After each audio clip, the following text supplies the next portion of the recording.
हिमाचल प्रदेश सरकार सत्ता में आने के बाद कुछ दिन पहले तक कांगड़ा कह रही थी कि हमने 20,000 लोगों को नौजवानों को नौकरी दे दी। फिर आंकड़ा पहुंचा 31,000 और 31,000 आंकड़ा एक हफ्ते पहले था। अब जाकर के वो आंकड़ा 42,000 पहुंच गया। 10,000 नौकरियां जो है एक हफ्ते में दे दी। ये तमाशा ही है एक तरह का। जो हकीकत है वो सामने रखनी चाहिए।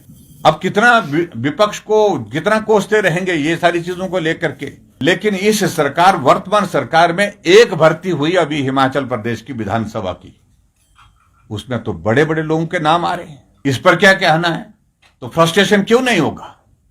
फ्रस्ट्रेशन निश्चित रूप से जनरेशन के बीच में, नई जनरेशन के बीच में होगा कि भारतीय जनता पार्टी की सरकार के दौरान में सरकारी नौकरी निकालने का हमने पिछले सरकारों के सारे रिकॉर्ड तोड़े हैं। लेकिन उसके बाद जो जहां भर्ती में जो गड़बड़ी हुई उसमें हमने कार्रवाई की है। अब कार्रवाई के बाद में सीधी पुलिस भर्ती में अगर पेपर लीक हुआ तो पेपर जो है कुछ घंटे के बाद जो है वो कैंसिल किया गया। नए सिरे से पेपर जो है वो, और जो एसआईटी कॉन्स्टिट्यूट करके जो दोषी थे उनके खिलाफ एफआईआर की और सीबीआई को केस रेफर किया। एक्सट्रीम स्टेप लिए हमने।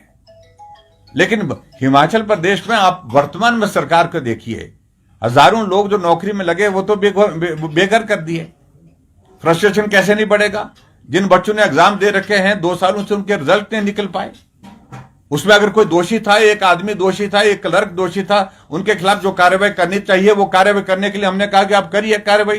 कौन मना कर रहा है उस सारी चीज के लिए? उसमें तो कोई क्लर्क दोषी था। अगर वहां पर हमीरपुर के बारे में भाषण देते रहते हैं, ये सारे लोग भाषण इस तरह से देते रहते हैं, लेकिन उसमें दोषी जो है वो बहुत नीचे के स्तर पर जो कोई एक कर्मचारी दोषी था। यहां तो बड़े लोगों के नाम आ रहे हैं। पहली भर्ती में एक भर्ती हिमाचल प्रदेश में 2 साल के कार्यकाल में हुई और उसमें बड़े लोगों के नाम आ रहे हैं। इसका जवाब मांगता है ये हिमाचल, लेकिन जवाब देने की स्थिति में नहीं है।